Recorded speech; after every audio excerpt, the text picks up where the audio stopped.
पति के साथ भोजन करती है दुष्ट स्त्री, इसकी बहुत बड़ी सजा मिलेगी तुझे।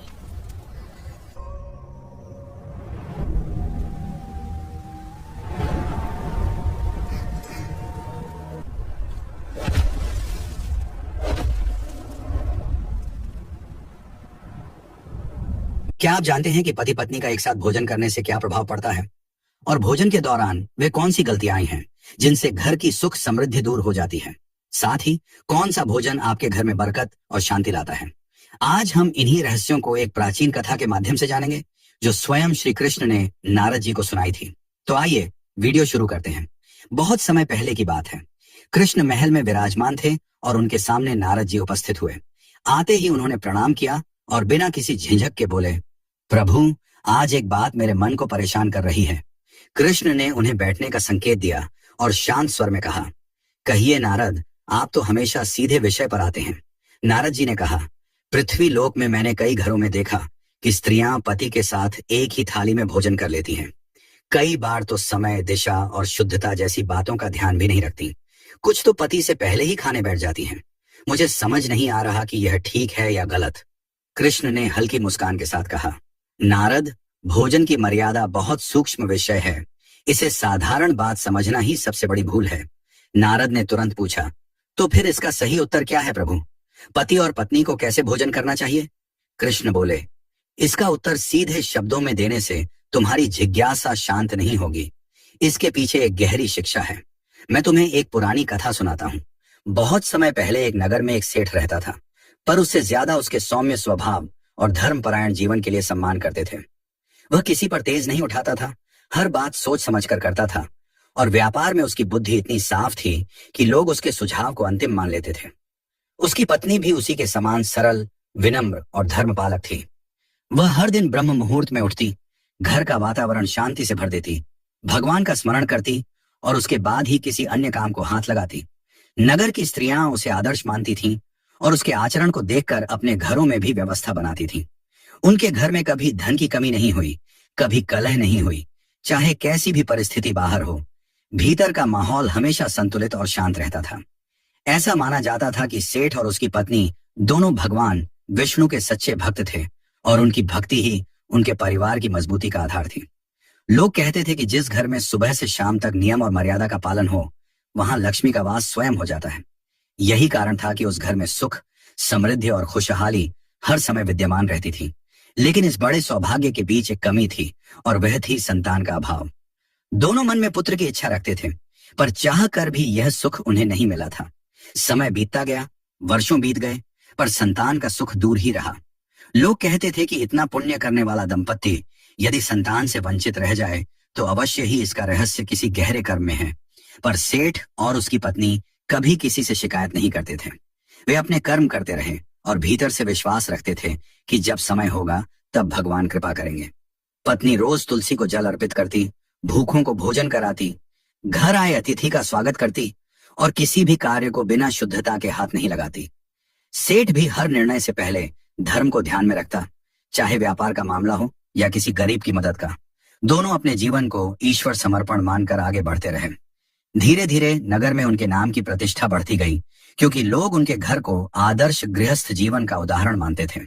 एक दिन पत्नी ने मन ही मन सोचा कि शायद भगवान मेरी परीक्षा ले रहे हैं, इसलिए मैं और अधिक नियम पूर्वक जीवन जीऊंगी।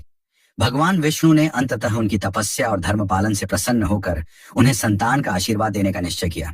एक शुभ दिन उनके घर पुत्र का जन्म हुआ और पूरा नगर खुशी से भर गया। जिस घर में वर्षों तक एक खालीपन था, वह अचानक उल्लास से भर उठा। सेठ की पत्नी ने पुत्र को देखकर आंसू बहाए, पर वे आंसू दुख के नहीं बल्कि उस पूर्णता के थे जिसका इंतजार उसने कई वर्षों तक किया था।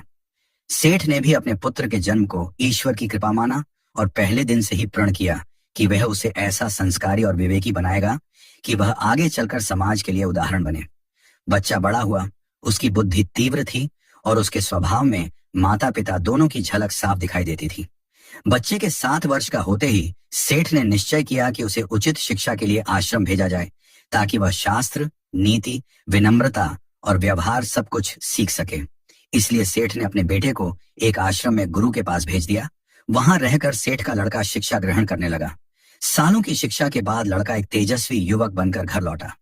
उसका चेहरा तेज से भरा था, आवाज स्थिर थी और बातों में स्पष्टता थी। पिता उसे देखकर गर्व से भर गया और माँ उसे गले लगाकर अपनी तपस्या का फल महसूस करने लगी।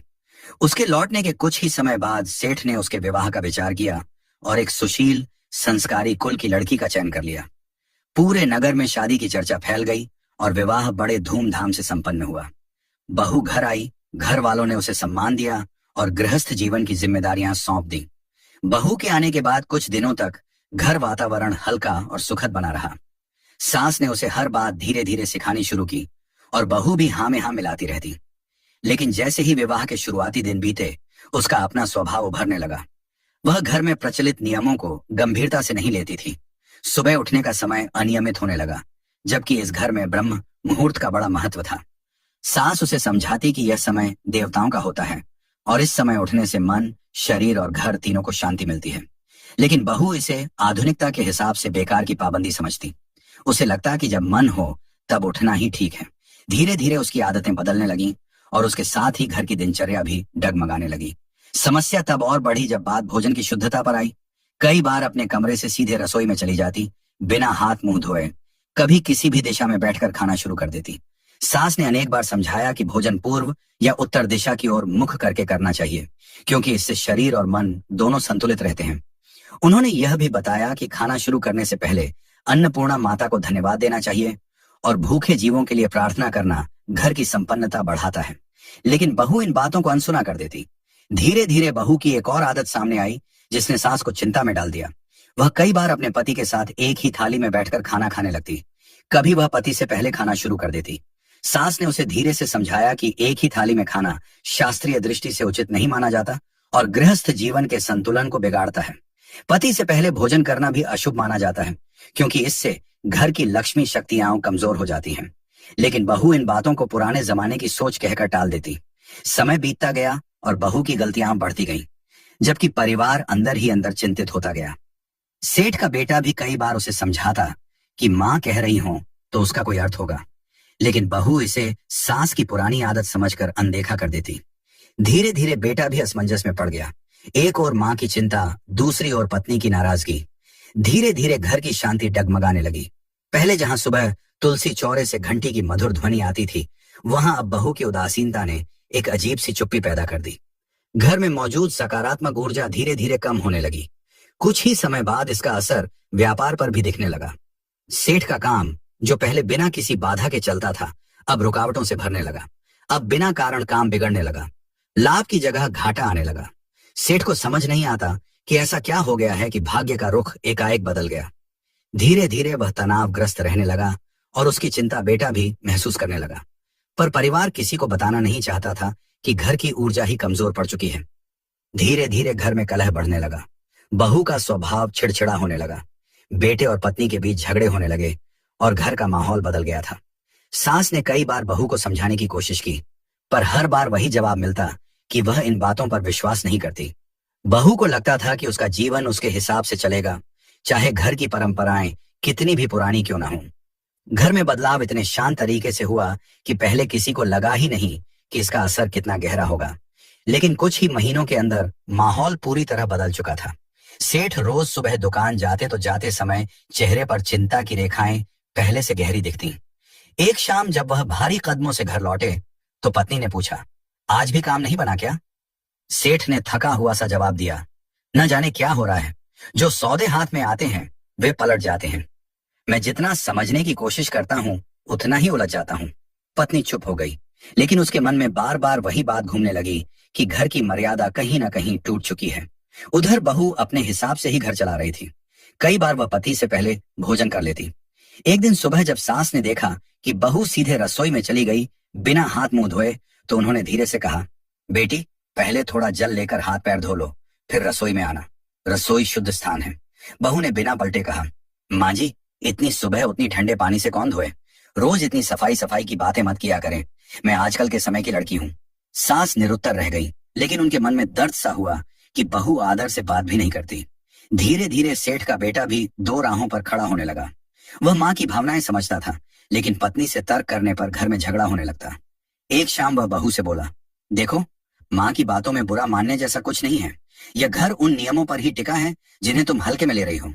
बहू ने तुनक कर कहा, तो क्या मैं सब कुछ छोड़कर बस पुरानी परंपराएं निभाती रहूं? मुझे भी अपनी सुविधा चाहिए। बेटे ने शांत होकर कहा, सुविधा ठीक है, पर घर की ऊर्जा भी तो देखनी पड़ेगी।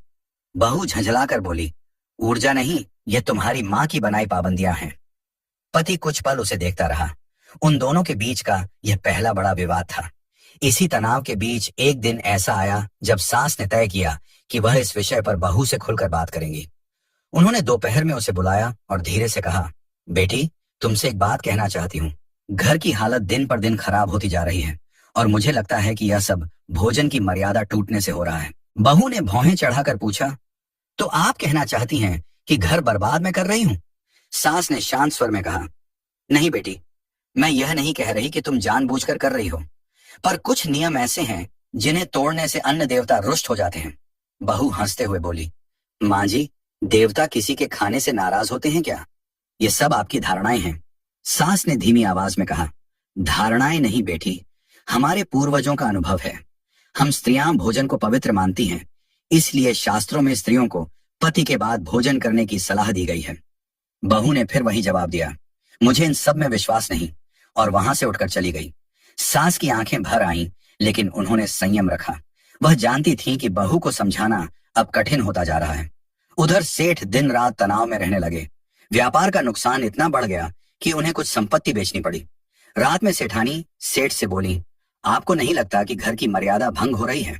सेठ ने गहरी सांस लेकर कहा, हाँ लगता तो है, पर हम अपनी बहू पर जोर भी नहीं डाल सकते। बेटे का घर टूट जाए यह भी नहीं चाहता। सेठानी ने सिर झुका लिया।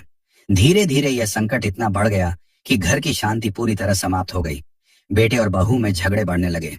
बहू की जिद हर दिन तेज होती जा रही थी। एक शाम जब बहू फिर पति से पहले खाने बैठ गई और सास ने बस इतना कहा कि बेटी एक बार उसे बुला लो, तो बहू पलटकर जोर से बोली, माँ जी, मैं बच्ची नहीं हूं कि हर बात पर टोका टोकी सहूं। उस आवाज ने पूरे घर को चीर दिया। पति कमरे से बाहर आया और गुस्से में बोला, बस बहुत हो गया, मेरी माँ का इतना अपमान मैं बर्दाश्त नहीं करूंगा। बहू भी तैश में बोली, तो आप भी अपनी माँ के ही बेटे बने रहिए, मैं अपने तरीके से ही चलूंगी। बात इतनी बढ़ गई कि लड़का गुस्से से बोला, अगर इतनी ही दिक्कत है तो आज से इस घर में मत रहो, और उसने बहू को धक्के से बाहर निकाल दिया। यह वह क्षण था जहां घर की सारी खुशियां, सारी मर्यादाएं और सारी उम्मीदें एक साथ टूटकर बिखर गईं। बहू ने बिना सोचे अंधेरे रास्ते पर कदम बढ़ा दिए। रात का समय था और आसमान पर बादल छाए हुए थे। रास्ते पर दूर दूर तक कोई नहीं, सिर्फ हवा की आवाज और बहू के कदमों की गूंज। वह चलते चलते खुद से बोलने लगी, आखिर गलती क्या थी मेरी? क्या बस इतना कि मैं अपनी तरह से जीना चाहती थी? क्या थोड़ा सुविधाजनक जीवन चाहना इतना बड़ा अपराध था? उसके भीतर दर्द था, लेकिन अभी भी जिद बाकी थी। वह आगे बढ़ी, गांव से दूर निकलती गई। रास्ता धीरे धीरे जंगल की ओर मुड़ रहा था, पर उसे परवाह नहीं थी। मन में बस एक ही बात घूम रही थी, अगर मेरे लिए कोई नहीं है तो मुझे भी किसी की जरूरत नहीं। जंगल में पहुंचते ही वातावरण और घना हो गया। उसी समय उसे पास के झाड़ियों में खड़खड़ाहट सुनाई दी। वह घबरा गई और पीछे हटते हुए बोली, कौन है वहां? दिल की धड़कन इतनी तेज थी कि जैसे सीने से बाहर आ जाएगी। अचानक झाड़ियों के बीच से एक आकृति निकली। सामने कोई इंसान नहीं, बल्कि एक सुहागिन जैसी दिखने वाली मादा सुअर खड़ी थी। उस मादा सुअर की आंखें साधारण नहीं थीं, उनमें करुणा थी, जैसे वह सारी पीड़ा समझ रही हो। बहू चौंकते हुए पीछे हट गई, लेकिन वह प्राणी धीरे धीरे आगे आई। बहू ने कांपती आवाज में कहा, क्या तू मेरी बात समझ रही है? वह प्राणी एक कोमल सी आवाज निकाली और बोली, हाँ कहो, मैं तुम्हारी बात को समझ रही हूँ। इसके बाद बहू पहली बार उस रात किसी के सामने अपना दिल खोल बैठी और दुखी स्वर में बोली, मुझे घर से निकाल दिया गया और शायद मैं इसकी हकदार भी थी। मैं घर की मर्यादा नहीं निभा पाई। माँ जी बार बार समझाती रही, पर मुझे लगा कि मैं सबसे अधिक जानती हूँ। और अब देखो, मेरा घर, मेरा परिवार, मेरा जीवन सब टूट गया। इसके बाद मादा सुअर ने धीरे से सिर झुकाया, फिर ऊपर देखा, जैसे वह अपनी पिछले जन्म की पीड़ा याद कर रही हो। बहू घबरा गई और बोली, तुम कौन हो? तभी वो मादा सुअर बोली, मैं भी कभी एक रानी थी। बहुत समय पहले मैं एक बड़े राज्य की रानी थी। नाम था सुरभि। राजा मुझसे प्रेम करते थे, लोग मुझे सम्मान देते थे और मेरे पास सभी सुख थे। पर एक कमी थी, मैं अपनी जिद की गुलाम थी। जो मन करता था वही करती। कोई नियम, कोई मर्यादा, कोई परंपरा मुझे अच्छी नहीं लगती थी। सुवर्णी ने आगे कहा, मेरे महल में भोजन की मर्यादा बहुत महत्वपूर्ण मानी जाती थी। रसोई से लेकर थाली तक हर चीज का नियम था, पर मैं इन बातों को बस पुरानी मान्यताएं समझती थी। मैं राजा के साथ ही भोजन करती, कई बार आधा छोड़ा हुआ भोजन उन्हीं की थाली में वापस ले जाकर रख देती। मुझे ये भी नहीं सोचना था कि अन्न देवता का अपमान कितना बड़ा पाप है। सुवर्णी का स्वर भारी हो गया और वो आगे बोली, अन्न देवता नाराज हो गए, पर उससे भी बड़ी बात यह थी कि मैं किसी की बात सुनती ही नहीं थी। मेरी सास बहुत धर्मपरायण थी। वे हर दिन मुझे समझाती कि भोजन की परंपरा घर को थामे रखती है, पर मैं उनका मजाक उड़ाती, कहती, ये सब तुम्हारे जमाने की बातें हैं। उन्हें दुख पहुंचता, पर फिर भी वे प्यार से समझाती रही। सुवर्णी ने कहा, एक दिन मेरी अवज्ञा हद से बढ़ गई। मैंने राजा की थाली में बचा हुआ भोजन लेकर रख दिया। ये मेरे राज्य में अत्यंत अशुभ माना जाता था। राजा ने कुछ नहीं कहा, पर अन्न देवता अत्यंत क्रोधित हुए। उसी रात जब मैं भोजन के बाद सोई, मुझे एक भयानक सपना आया। सपना नहीं, दंड था। इतना सुनकर बहू कांप उठी और बहू की आंखें फैल गईं। वो डरते हुए बोली, क्या देखा सपने में? सुवर्णी ने उत्तर दिया, मैंने देखा कि पूरा महल अंधेरे में डूब गया है। रसोई की अग्नि बुझ गई है। अन्न देवता के विशाल रूप ने मुझे देखा और कहा, जो स्त्री अन्न की अवमानना करती है, जो भोजन की पवित्रता तोड़ती है, जो पति की थाली का सम्मान नहीं करती, वह अगले जन्म में उसी स्थिति में जन्म लेती है जहां भोजन की पवित्रता का कोई अर्थ नहीं, जहां वासना, गंदगी और अपमान ही जीवन बन जाते हैं। बहू का हाथ मुंह पर चला गया। वह कुछ कहना चाहकर भी चुप रह गई। सुवर्णी ने दर्द भरी आवाज में कहा, अगली सुबह जब मेरी मृत्यु हुई, मुझे मनुष्य नहीं बल्कि सुअर का जन्म मिला, और जब पहली बार आंखें खोली तो मैं कीचड़ में पड़ी थी। मेरे चारों ओर वही भोजन था जिसे मैंने अपने पिछले जन्म में अपवित्र किया था। बहू की आंखों से आंसू बहने लगे। सुवर्णी ने धीमे से कहा, यह मेरा दंड था, और आज जो गलती तुमने की, जो अनादर तुमने दिखाया, उसी मार्ग पर तुम भी बढ़ रही थी। इसलिए मैंने तुम्हें रोता देखा और पास आई, ताकि तुम मेरी तरह न बनो। बहू ने भारी आवाज में कहा, मैं सच में बदल जाऊंगी। मैंने अपनी गलती समझ ली है। मुझे घर लौटना चाहिए, है ना? सुवर्णी ने उसकी आंखों में देखा। हाँ बेटी, यही सही समय है। घर लौटो, अपनी सास से माफी मांगो, मर्यादा अपनाओ। परिवार नियमों से नहीं, भाव से चलता है, लेकिन जब भाव मिट जाए और अभिमान बढ़ जाए तो हर रिश्ता टूट जाता है। बहू ने सिर झुकाकर कहा, क्या मेरे घर वाले मुझे स्वीकार करेंगे? सुवर्णी ने कोमल स्वर में कहा, अगर पश्चाताप सच्चा हो तो हर द्वार खुल जाता है। बहू ने आंसू पोंछे उठकर सीधी खड़ी हुई। उसने अंतिम बार सुवर्णी की ओर देखा और बोला, तुम्हारी कहानी ने मुझे बदल दिया। मैं अब लौटकर सब ठीक करूंगी। सुवर्णी ने बस अपना सिर झुकाकर आशीर्वाद जैसा संकेत दिया। बहू जंगल से बाहर निकल गई। जंगल से बाहर निकलते समय बहू को लग रहा था कि उसके पैर जमीन पर नहीं, पछतावे पर चल रहे हैं। रास्ता वही था, पेड़ वहीं, हवा वहीं, लेकिन उसके अंदर सब बदल चुका था। रात लगभग बीत चुकी थी। दूर से अपने घर का आंगन दिखने लगा। घर की मशालें धीमी लौ में जल रही थीं, जैसे पूरा घर थक गया हो। बहू ने दरवाजे के सामने खड़े होकर गहरी सांस ली और हाथ कांपते हुए किवाड़ पर दस्तक दी। कुछ क्षण बाद अंदर से सेठानी की आवाज आई, कौन है? बहू का गला सूख गया। वह मुश्किल से बोली, मैं। बहू। सेठानी बहू के पास आई। चेहरे पर थकान, दुख और थोड़ी निराशा थी। उन्होंने बहू को सिर से पांव तक देखा। तुम यहाँ कैसे? घर से तो चली गई थी। बहू ने पलकें झुका दी। माँ जी, मुझसे गलती हुई, बहुत गलती। मैं सब समझ गई हूँ। आप जैसा कहती थी वही सही था। सेठानी कुछ क्षण तक चुप रही। फिर उन्होंने ठंडे स्वर में कहा, समझना आसान है, निभाना कठिन। तुमने हमारे नियमों को मजाक बनाया था। बहू तुरंत उनके पैरों पर बैठ गई। हाँ माँ जी, लेकिन मैं अब सच में बदलने आई हूँ।